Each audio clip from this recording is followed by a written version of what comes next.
Oh yes, we heard this mysterious, mystical sound coming from two gentlemen of a certain age, taller, elderly one, was playing a mysterious instrument. First of all, it sounded like the pipe on a bagpipe, but without the bags, and then two other notes, droning notes, accompanied this tune he was playing. And then I looked, and it looked like an instrument I've never seen. We went to talk to them. He explained it was a Chinese gourd that preceded the bagpipe. Isn't that amazing? And so he showed us a brochure, showed us where it was made, and you'll pass that information on to me, I think. And then showed me a Native American flute. And we traded stories about sweat lodges and powwows. And it was wonderful. They introduced themselves. We introduced ourselves. And then we got to talking about how people meet and connect. Look at that. Typical day. Isn't that wonderful? All about the dates. And like it was so hard to like get good stuff. That's like no, like there's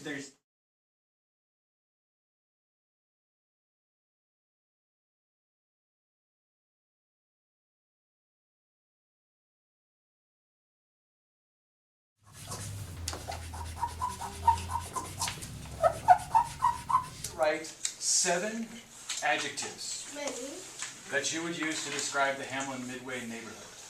7 adjectives. And it could be, Conversation with the guy, and he's been living there for a while. I'm not sure if he lived in the neighborhood. Like the owner, or It wasn't the owner, it was somebody who was friends with The owner's willing to be interviewed if we... So... or whatever. And then that will be our documentary. It'll be like, the neighborhood are these 3, and we've taken your complex stories and we've summarized them in 3 big segments. Hey guy. Hi. Having fun? Yeah. Good. We really appreciate your help. His email and all that. So you might want to just like... So, yeah. You can even film in his cafe, like... That's on the corner of Thomas and...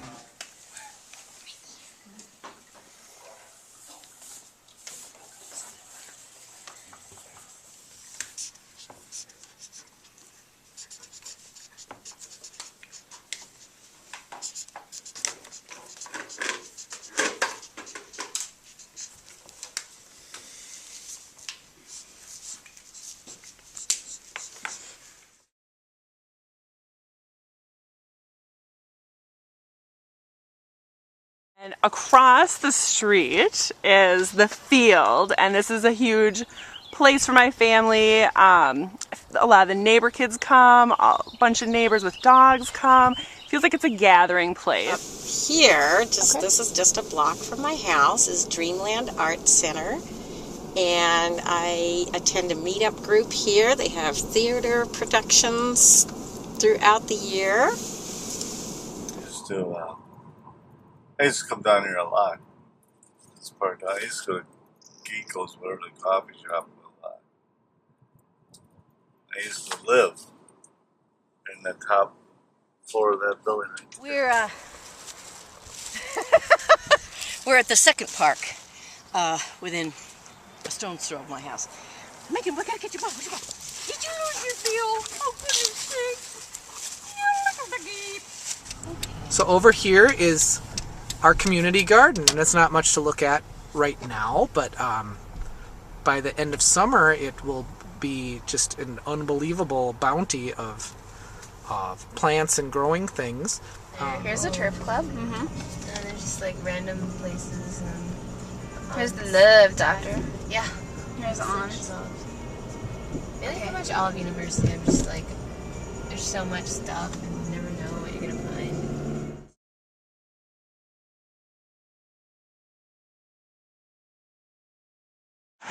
The bus stops are just really dirty. Like if you look around, there's like trash everywhere. They have like the newer bus stop built down there, and this one's not so new.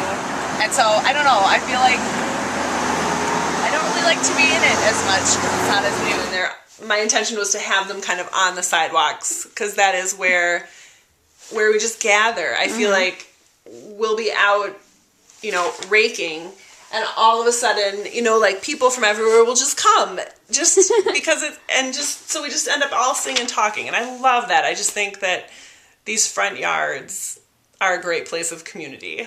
It's cool because I've gotten to know their neighbors a little bit, and they seem super friendly, like really, really wonderful, and it's the kind of neighborhood that I wouldn't mind like raising a family in someday. For my wife, well, I don't have the wife. She likes to go walk the dog sometimes, and she wants to walk in there. I tell her, what are you, crazy? You're not walking in there.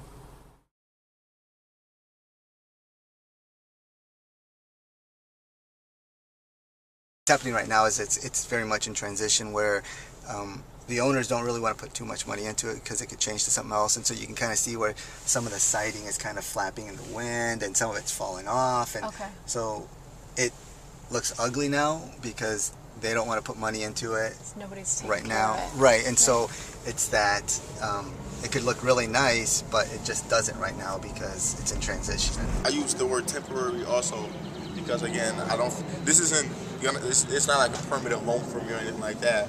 I'm here, you know, to get the education, do what I have to do to, you know, to sustain and to move forward. But I don't think I plan on living in St. Paul or the Midway area after I graduate or anything like that. My little corner of the world seems really solid and unchanging, but at the meeting other people said exactly the opposite. You know, they live in areas where there's a lot of turnover in housing, and so I haven't had that experience. All right, so this is Flamingo Restaurant. It's an East African food restaurant, and then it's interesting that right next to it's like a Subway, which is like corporate America, and then right in front of it is Target. So it's like, I don't know, it's like a small business owned restaurant versus corporate. So only in the Midway.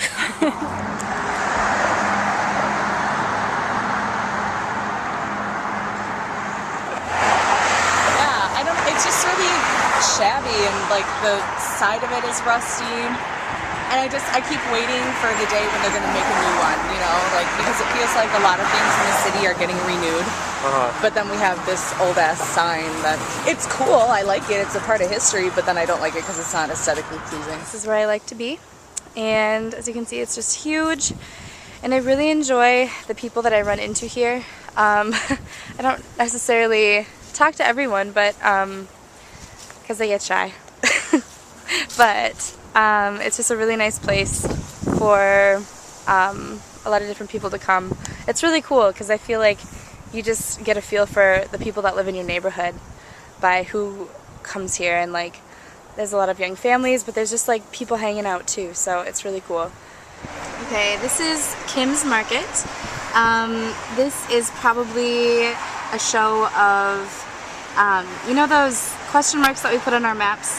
This was definitely a question mark my freshman year, and I challenged myself to explore, and this is a place that I know and love now, and I like going in there and trying different things, and it's a really cool part of our neighborhood. Are there any restaurants or services that you use? Yes, in a Midway? lot. Quite a few. Such as? Well, the Mirror Korea restaurant. Oh, that's so good. I like that restaurant because what I like about where I'm at too is that it's not only the people, but the food around is very diverse as well. So there's the Mirror Korea, there's the Turkish restaurant, Black Sea. I've been to Fasika's a couple of times, which is the Ethiopian restaurant. There's a larger like Chinese buffet right down the street as well. Yeah, Asia buffet or something. Yeah, right? and I know they've changed names a couple of times. I've used the Taylor that's down on Snelling as well.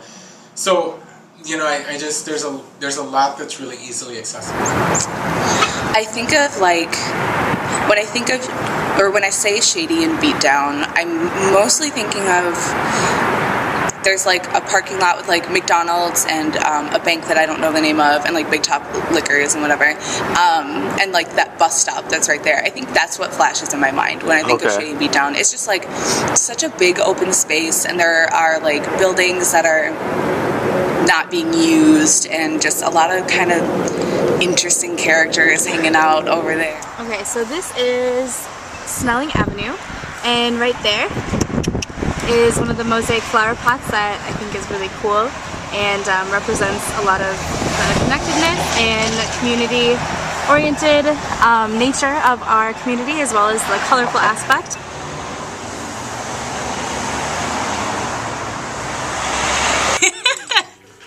My name is Lori Green, and I'm a mosaic artist, and I own Mosaic on a Stick.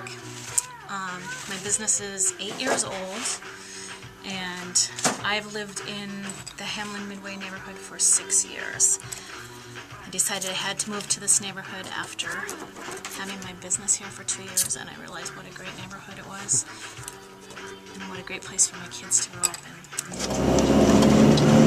There's lots of like bike signs and like watch for pedestrian signs and like crosswalk signs. It's kind of, it's definitely pedestrian friendly and wanna get people active and outside and doing stuff instead of just driving through.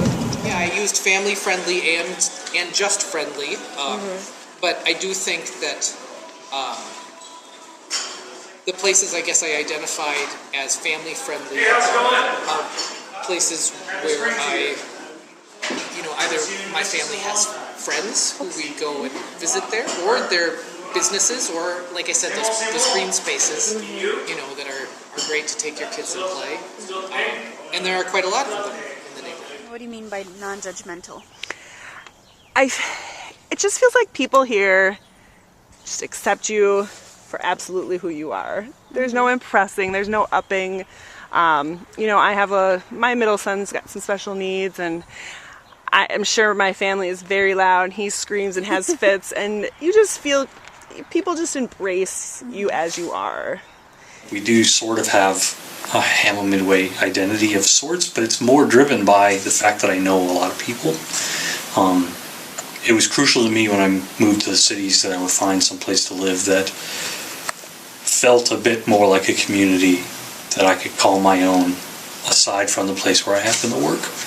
They coincide, the Venn diagram of my work and my home life. There's a lot of overlap, but I was really trying to seek out a sense that I would know a lot of individuals and families all around me, and that would be crucial. Now are occupied by students, as many as 5 or 6 per home, and because I'm a former neighborhood organizer and know the neighbors, and I'm a nosy broad, we've kept a close eye on these homes. I actually have a connection to what you were saying. We had some students that were living in our next door house that were renting it, and they wouldn't misbehave, but they would, be outside sometimes at night. I could hear them. So, the students who live in this house, are they active in the neighborhood? Do you guys feel a source of connection with them? I feel like, we always give flyers and try to include. I've had casual interactions, like walking with my children, walking with my dog, trying to have casual interactions to be good, positive interactions, but I've not much past that, which I totally get. A lot of them are sports and athletics, and so busy and gone a lot. I feel like we're all very invested in our community, where I feel like this is more like where They're just staying here for school and they're gone later on. Which I totally get, but it would be beautiful to find more involvement, because I think then you buy into the community. Yeah, for sure. I don't feel safe living here as only single woman situation. So if you had a husband or a boyfriend, would you live in this neighborhood? No. Even if I had a dog, 2 dogs, I would not live in the neighborhood. I feel like it has a bad reputation. Okay. And what about those who say they would want to live here? You give them props. They must have like guns, weapons, some sort of backup system. Yeah. Too bad you live in this neighborhood. And I said, why? He said, because a lot of Hamlin students live here. And I said, really? I said, well, if you misbehave, it'll be too bad that you're living here. Last night I was up here putting away books. It was in the afternoon, and I heard this thump, and I went to the window, and then 2 cars had hit each other. One was completely on its side, and I watched these people just running from all over jumping on the car to help pull them out. I mean, it was really neat. I thought that's the good feeling that I get about people. Like, I feel like a lot of the people in this neighborhood are real people. They're real. It's St. Paul. They're St. Paulites. I'm Kianis Johnson. I'm a sophomore, majoring in sociology, social justice, and minoring in African American studies, and I live on campus. All right, and can you explain your map here for us? What this Hamlin bubble right here, what that means? To me, the Hamlin bubble means that Hamlin faculty and mainly Hamlin staff, pretty much live in their own world within these few blocks on campus and don't really know much about the Midway community that surrounds us. Pretty much trapped in the Hamlin bubble as well, but I do venture off sometimes into the community. I think that it just has a lot of diversity as far as people, but also ages and how family is and singleness, and I just think it's a very beautiful, diverse place. And that's why we moved here. When I hear the word neighborhood, I think small, and I think about the Hamlin campus as my neighborhood, because I don't go anywhere past Minnehaha. Okay. I feel like there's a responsibility as a Hamlin student and Hamlin as a community as a whole to be a part of this community, which we are a part of. We're dead smack in the middle of it. And that's the thing, like college life is so different, I think, from family life. Yeah. But I think there are a lot of like college students around as well, which is beautiful. But you have busy lives, different lives. Like, the diversity, I do agree, is very diverse. Not just age-wise and race-wise, but also like personality-wise. Like everybody's got their own train of thought, and there's no following kind of thing going on. So that's beautiful. This place that people look like me and sound like me, and it's loud, and there's like probably a little too much stuff going on. Like I love it. I mean, it's probably I probably wouldn't walk my 2-year-old brother or something down it, but I've always really enjoyed how like rambunctious it feels. I'm like, I'm seeing this here in Minnesota, and this makes me feel good. So we moved into a bad pocket of the Midway 5 years ago. We didn't know it was a bad pocket because my brother lives in the Midway, and really he's always really liked it. And so we moved in, it was just like all this horrible, like Cops. Like you're watching Cops. It's just like one episode after another episode. And it's Sherburne is behind us. And it's just I just keep wondering or wishing that they would just like knock all of Sherburne down, all the way down, and like make it parking. I'm serious, it's like so bad. It's like never anything, it's so bad. It's constantly bad. I mean, like... We don't live that far from Target and Cub. And you mentioned rentals in your area. I mean, what was the reference to about rentals?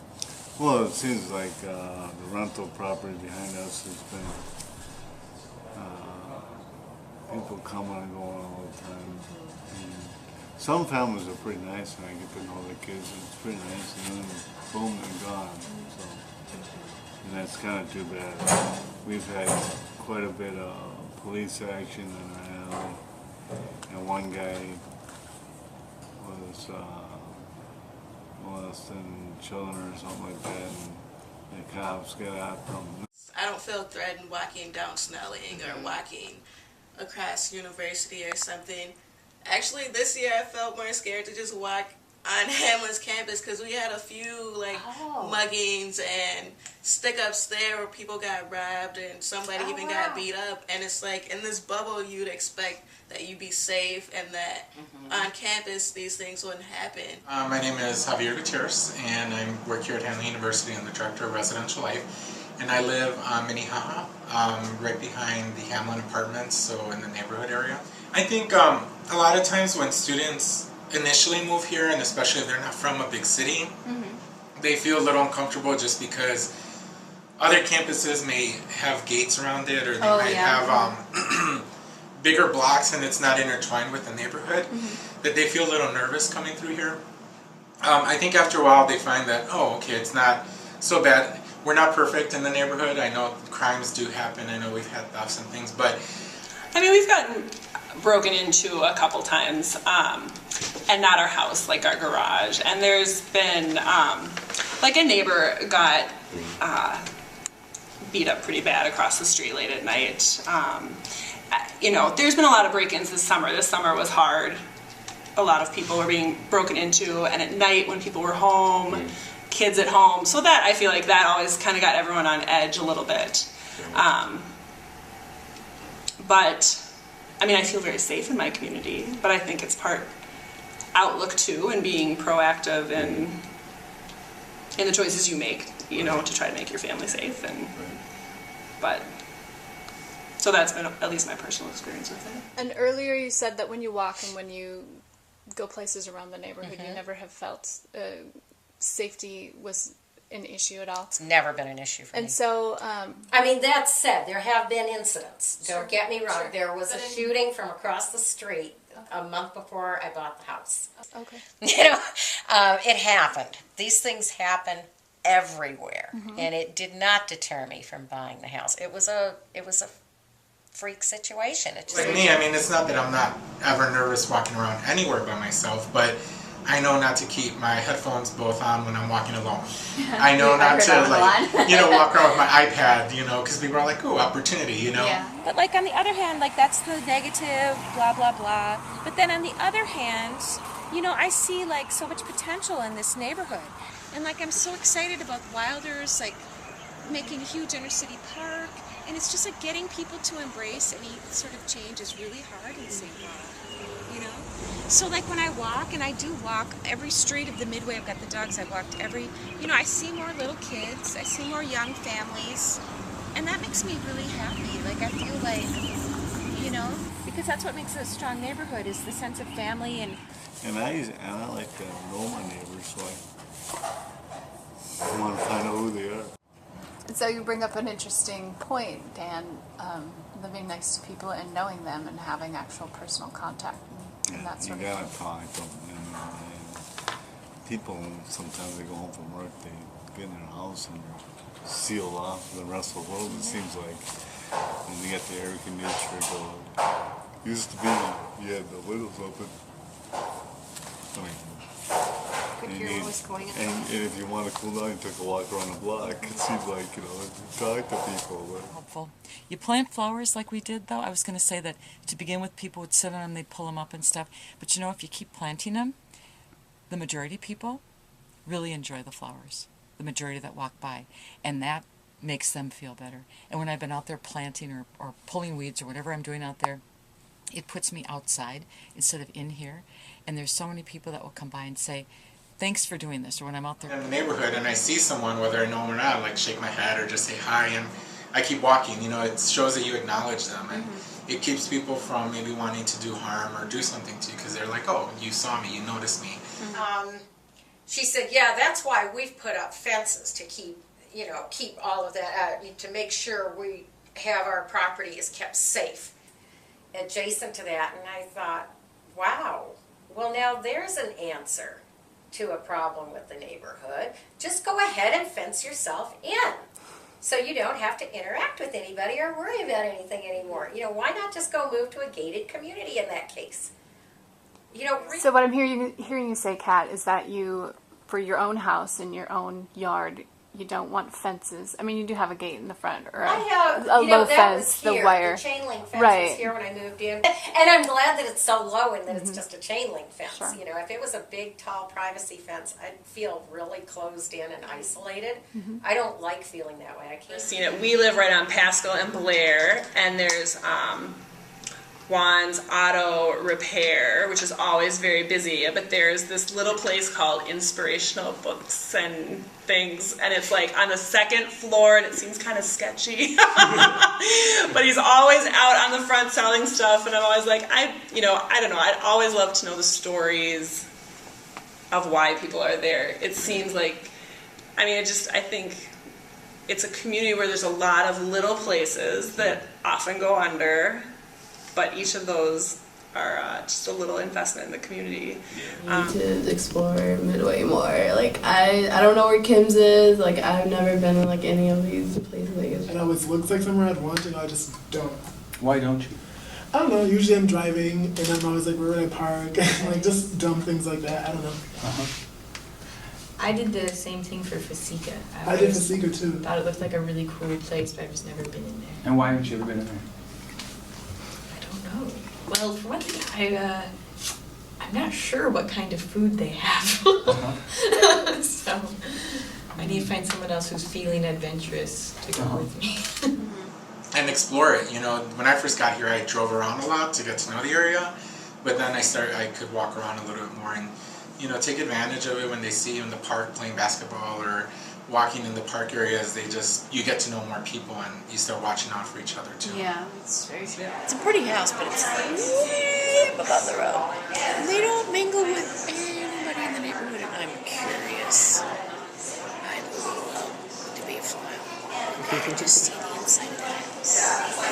And the man sits outside some nights, 3 or 4 in the morning, sitting by a little fire pit where he burns a fire.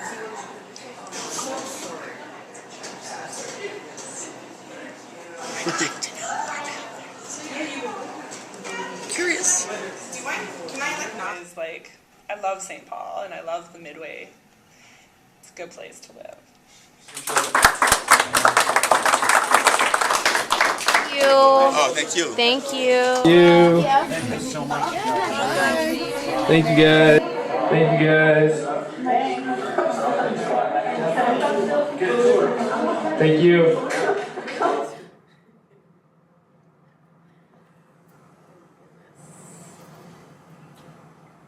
So what'd you think of our film?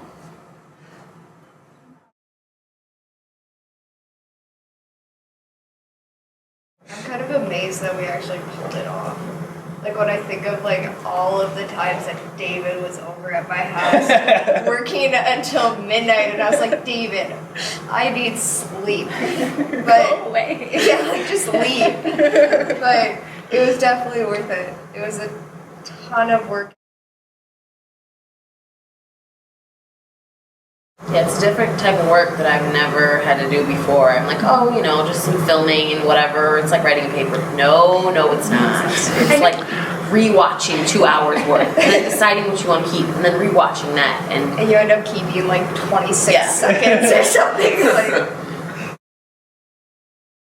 And that's what it is you got a neighborhood and it's made up of all different types of people. How do you get along with those people on a day-to-day basis to the extent that you have to? But, I mean, I can definitely see what you mean, because I was watching it and I'm worried, you know, because these are neighbors in the neighborhood, so they, you know, they watch this and they look and they see, oh, that's the person who said all these disparaging things about, you know. Do you guys think in the end that this film portrays something accurate or valid about our neighborhood? I think it does. I mean, we had neighbors, we had people who were students saying what they thought. I think a lot of parts were really accurate. Like, you can't have everything, and you know, it's not like we went and talked door to door, every single person. No, what do you think of Hamline-Midway? But I think we did as well as we could, and I think every part in there, everybody believed everything they said. I think it's difficult to judge the accuracy of a film like this because I'm sure each of us came into this with our own opinions. Oh, absolutely. Like when I think of the Midway, I'm like, yeah, like this is a cool place. I can see myself living here after graduation. So like when people are talking about the horrible things that happen in the neighborhood, I'm like, oh, is that really accurate? But for them, it might be. Ready? Ready? we don't want you to be on a cast when you go to China. Are you sure? It's not flashing. Oh, he didn't scare It's not flashing. Wait, what was that? Go back. It worked. Once more.